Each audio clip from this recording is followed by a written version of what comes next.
આજે રામનવમી છે. ભગવાન પ્રભુ રામચંદ્રજીના પ્રાંગણમાં અને રામ તેમજ હનુમાનજીના સાનિધ્યમાં આજે આપણે શેના માટે ભેગા થયા છે? તો આપણા પ્રભુ રામચંદ્રજીનો આજે બર્થડે છે. ખબર છે કે નહીં? રામ ભગવાનનો આજે જન્મ થયો હતો. તો આપણે એવું પૂછીએ કે રામનો જન્મ ક્યારે થયો હતો? તો આપણને એટલી ખબર છે કે રામ ભગવાનનો જન્મ કયા યુગમાં થયો હતો? ત્રેતા યુગમાં થયો હતો. એટલે કેટલા નંબરનો બર્થડે છે હવે એમનો કોઈને ખબર છે? કોઈ કહી શકશે?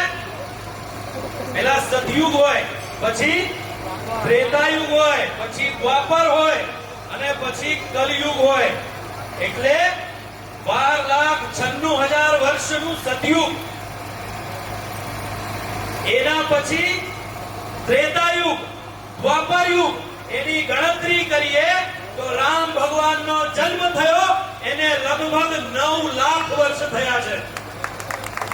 કેટલા? તો કોઈ એમ કહે છે ભાઈ કેવી વાતો કરે છે, સાયન્સ આટલું આગળ વધ્યું છે, અમે પુસ્તકોમાં વાંચેલું છે, અમે અભણ લોકો નથી. કે અહીં 5000 વર્ષ પહેલા તો શું હતું? સ્ટોન એજ હતું. એવું કહે છે ને સ્કૂલમાં કે શું હતું દુનિયામાં 5000 વર્ષ પહેલા? અશ્વયુગ હતું, પથ્થરનું યુગ હતું, લોકો ગુફાઓમાં રહેતા, ઝાડના પાંદડા વીટતા. ભાઈ આ યુરોપમાં હશે. 5000 વર્ષ પહેલા યુરોપના લોકો પાંદડા વીટીને ફરતા હશે. મારા દેશમાં 5000 વર્ષ પૂર્વે એક પૂર્ણ વિકસિત થયેલી સભ્યતા હતી જેનું નામ છે આપણી સનાતન હિન્દુ ધર્મ સંસ્કૃતિ. અમે 5000 વર્ષ પહેલા જન્મેલા લોકો નથી. અમે યુગો યુગ અને યુગોના આવર્તનો, અનેક લડાઈઓ, આક્રમણો સહન કરીને પણ આજે આપણે જીવીએ છીએ. લગભગ 2000 વર્ષ આ દેશ પર આક્રમણો થયા છે અને રામની ચેતના લઈને આપણે ઉભા છીએ. આપણા ત્યાં એવું કહેવાય છે રામ વિગ્રહવાન ધર્મ. રામ કેવા છે? એ રામ વિગ્રહ છે. શેના વિગ્રહ છે? ધર્મના વિગ્રહ છે. કે જીવનમાં શું કરવું, શું ન કરવું અને અસ્મિતા પર આંચ આવે તો દશાનંદ રાવણ કેમ ન હોય એનું માથું વાળી લેવું આ શીખવાડવા વાળા રામ છે. રામનું જીવન તમે જુઓ. માત્ર 16 વર્ષની આયુ હતી.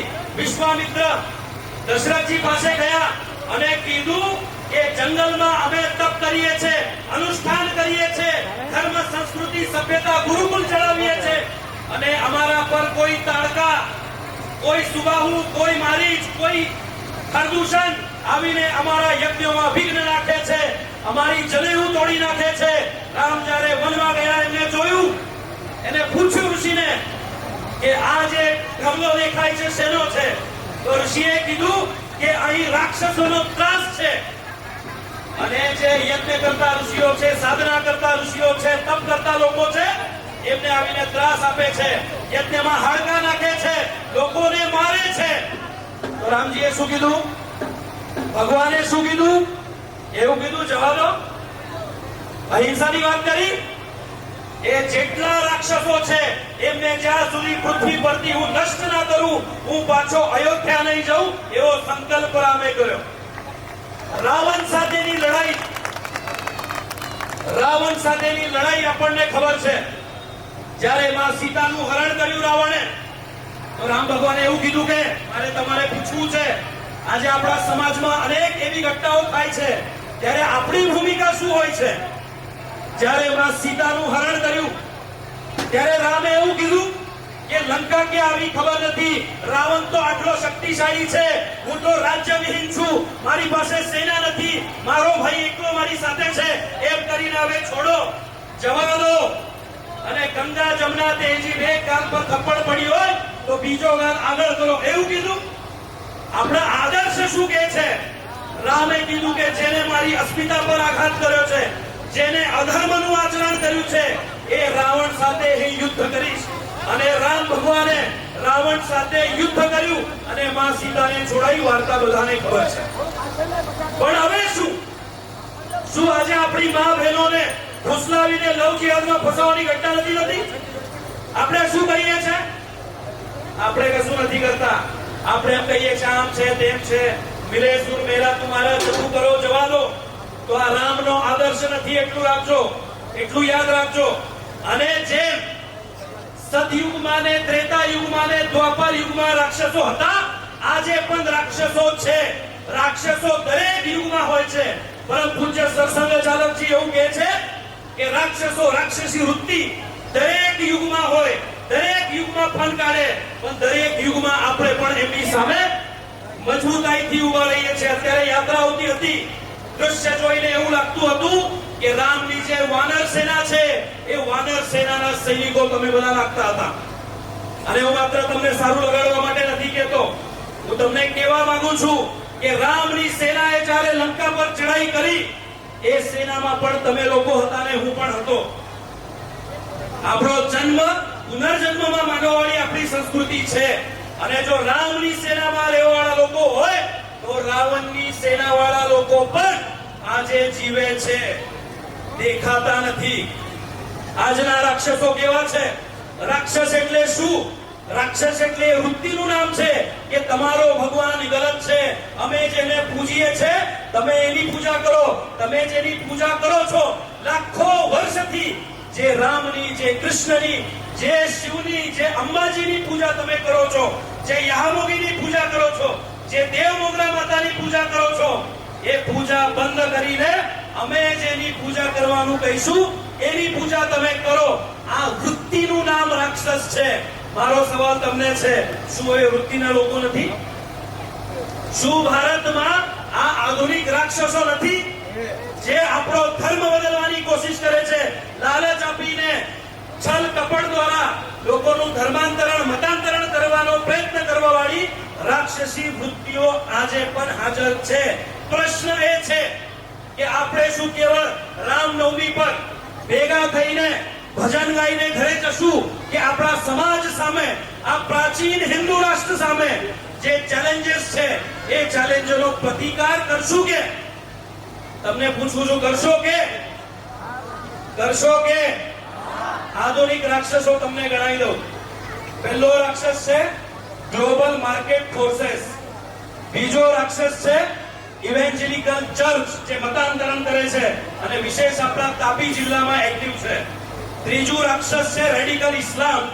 ચોથું રાક્ષસ છે માર્ક્સવાદી લોકો. અને પાંચમું રાક્ષસ છે આ લોકો હાથે ભળીને કામ કરવા વાળા મીડિયાના અમુક લોકો. આ આધુનિક રાક્ષસ છે. રાક્ષસની જે વ્યાખ્યા છે એમાં બંધ બેસતા લોકો છે. આ દેશની ધર્મ સંસ્કૃતિને નષ્ટ કરવા માટે 100-200 વર્ષથી પ્રયત્નશીલ હોય એવા લોકો હજી આ દેશમાં છે. નથી કે? તમને બધાને અનેક કિસ્સા છાપામાં વાંચવા મળતા હશે. નથી મળતા? તો એનો જવાબ કોણ આપશે? એનો પ્રતિકાર કોણ આપશે? આપણે હિંસક નથી, પણ આપણે એટલો તો મેસેજ આપવો જોઈએ કે જે અમારી ધર્મ સામે, જે અમારી સંસ્કૃતિ સામે, જે અમારી માતૃશક્તિ સામે આંખ વાકી કરીને જોશે એના માથા અમે થડતી અલગ કરશું. આ પૌરુષ આપણે બતાવવું જોઈએ એવું મારું માનવું છે અને એ જ મારી તમને વિનંતી છે. જય શ્રી રામ! જય શ્રી રામ! જય શ્રી રામ! જય શ્રી રામ! ભાઈ હું બોલું છું સ્પીડમાં, સમજાય છે ને? નહીં તો છેલ્લે એવું નહીં થાય હું બોલી ગયો, કઈ ખબર ના પડી. એવું નથી ને? આપણા ત્યાં બહુ સરસ ગીત છે, આપણે કોણ લોકો છીએ? લગભગ તમારામાંથી મોટા ભાગના લોકોએ સાંભળ્યો છે. चंदन है इस देश की माटी, तपोभूमि हर ग्राम है. चंदन है इस देश की माटी, तपोभूमि हर ग्राम है. हर बाला देवी की प्रतिमा, बच्चा बच्चा राम है. આ દેશની માટી ચંદન છે, તપોભૂમિ હર ગ્રામ હે. અને ખાલી બોલવા માત્ર નથી. તમે આ વ્યારા શહેરની કોઈ પણ દિશામાં બહાર નીકળો, કોઈ પણ ગામડામાં જાઓ, તમને ગામના નાનકડા મંદિર પાસે કોઈ એવું કહેશે કે અહીંયા ફલાણા મહારાજ હતા, અહીંયા ફલાણા સંન્યાસી હતા, અહીંયા ફલાણા જોગી હતા જેમને 10 વર્ષ અહીંયા બેસીને તપ કર્યું, અહીંયા 12 વર્ષ બેસીને તપ કર્યું. અહીં આ મુદ્રા સિદ્ધ કે છે ને, આપણું ભરૂચ ભૃગુ ઋષિની તપોભૂમિ છે. નજીકમાં સુરત છે, એ કર્ણની ભૂમિ છે. આ સમગ્ર ભારત દેશ આપણી સામે જેમની પ્રતિમા છે એ ભગવાન રામના પાદ સ્પર્શથી પવિત્ર થયેલ આપણો દેશ છે. અને જ્યારે આપણે એવું કહીએ છીએ રામ અમારા ભગવાન છે, રામ આપણા ભગવાન તો છે જ, પણ સાથે સાથે રામ આપણા પૂર્વજ પણ છે. જે ભગવાન રામચંદ્ર પ્રભુનો ડીએનએ હતો અને જે તમારો ડીએનએ છે 100% સેમ ડીએનએ છે. એનો અર્થ શું? રામ ભગવાનનો ડીએનએ અને અહીં બેઠેલા હજારો લોકોનો ડીએનએ, મારો ડીએનએ, આપણા સૌનો ડીએનએ સેમ છે. એનો મતલબ એવો થાય કે ભગવાન રામના રક્તમાં જે ક્વોલિટીઝ હતી, જે સામર્થ્ય હતું, જે પુરુષાર્થ હતો, એ જ પુરુષાર્થ બચ્ચા રામ હે. હરબાલા દેવી કી પ્રતિમા. એટલે યાદ રાખજો આપણે કોણ લોકો છીએ. આપણે એ દેશના લોકો છીએ કે જે દેશમાં સાક્ષાત રામ જન્મ્યા, કૃષ્ણ જન્મ્યા, કૈલાસમાં શિવ અવતર્યા. એ દેશના આપણે લોકો છીએ.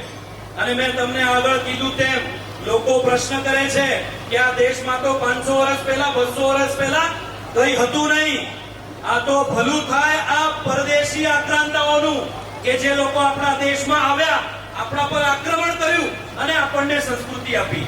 અંગ્રેજો આવ્યા ને એમને આપણને શિક્ષણ આપ્યું. એવું કહે છે કે નહીં? આપણા ત્યાં પહેલા કોઈ એજ્યુકેશન હતું નહીં. વિશેષતઃ આપણા દક્ષિણ ગુજરાતમાં એવું કહે છે કે સમાજના બધા લોકો ભણતા થયા કેમ કે ક્રિશ્ચન મિશનરીઓએ સ્કૂલો ખોલી. એના પહેલા અહીંયા સ્કૂલો હતી નહીં, કોઈને ભણવા લખતા આવડતું નહીં. એવું કહે છે ને? એવું કહે છે ને? મારો એક પ્રશ્ન છે, સીધો પ્રશ્ન છે. પૃથ્વી પરનો પહેલો લિખિત ગ્રંથ કયો છે?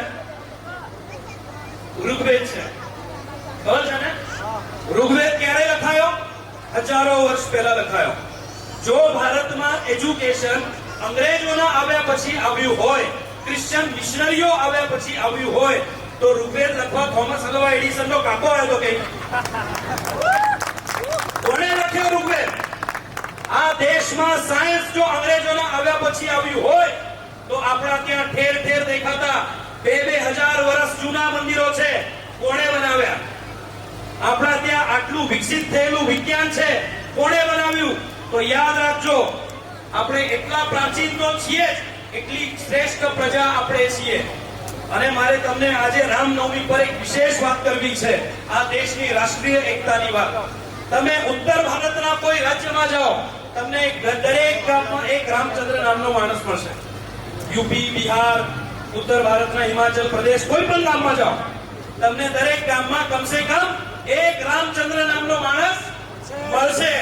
તમે ગુજરાતમાં જાઓ, કોઈ પણ ગામડામાં જાઓ, તમને દરેક ગામમાં એક રામજીભાઈ મળશે. અહીંયા પણ હશે. જય શ્રી રામ. તમે અહીંથી સેજ દક્ષિણમાં જાઓ, મહારાષ્ટ્ર જાઓ, તમને દરેક ગામમાં 2 રામભાઉ મળશે. જય શ્રી રામ. એનાથી ઓર દક્ષિણમાં જાઓ, તમને કર્ણાટક, તમિલનાડુ, આંધ્રપ્રદેશ બાજુ દરેક ગામમાં એક રામચંદ્રન, એક રમન મળશે. રામ એ જ છે, સભ્યતા એ જ છે, અને આપણે એક દેશ અને એક વંશના લોકો છે. આ છાતી ઠોકીને બોલવાનું શરૂ કરો.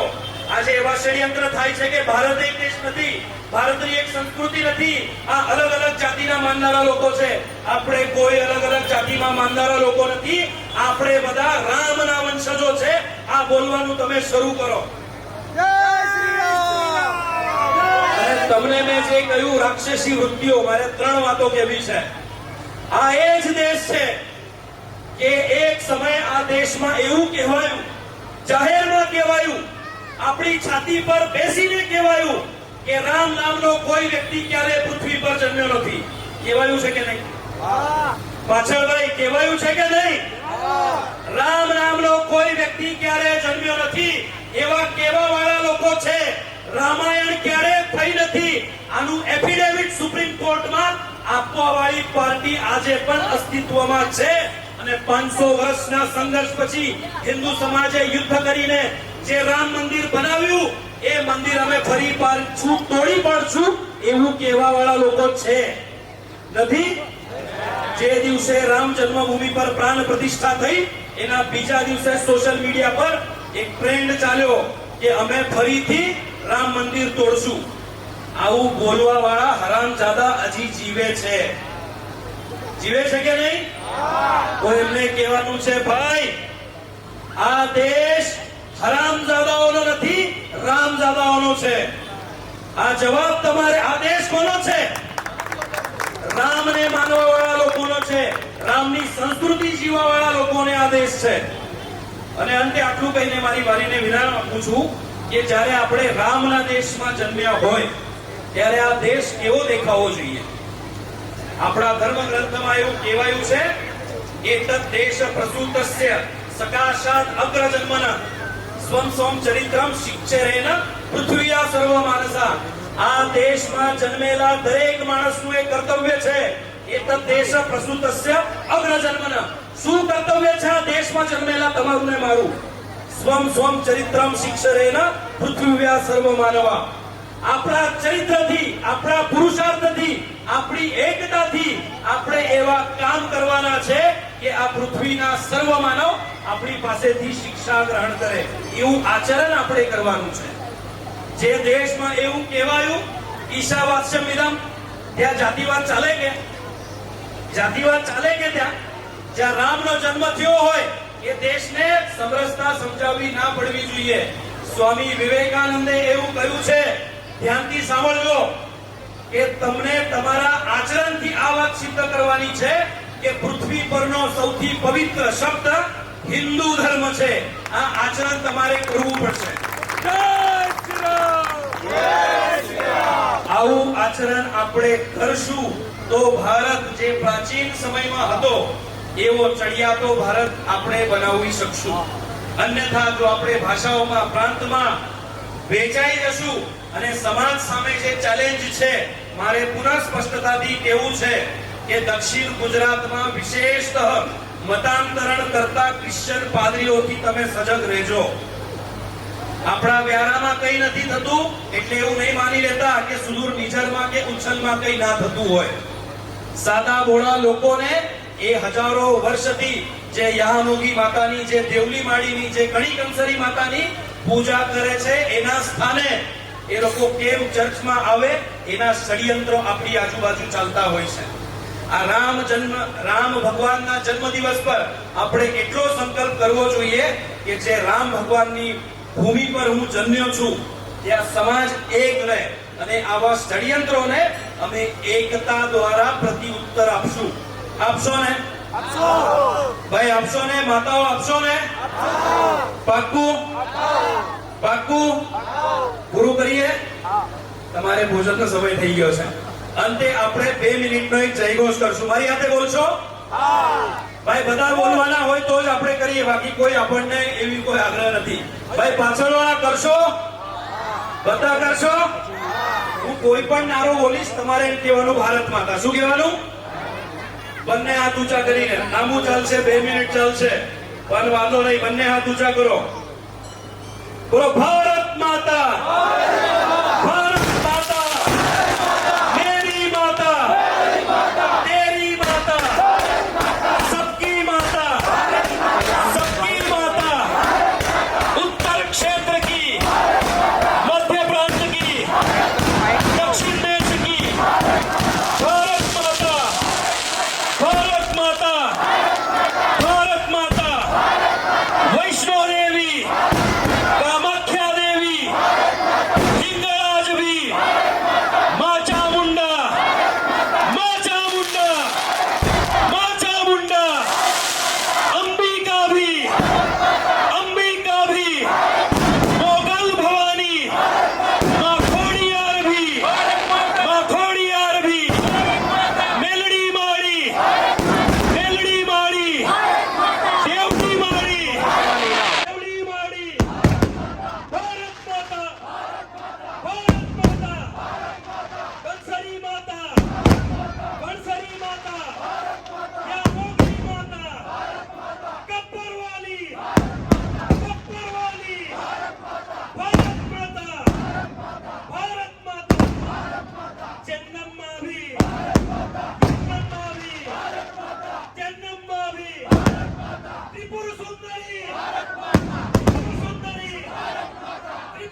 592 પછી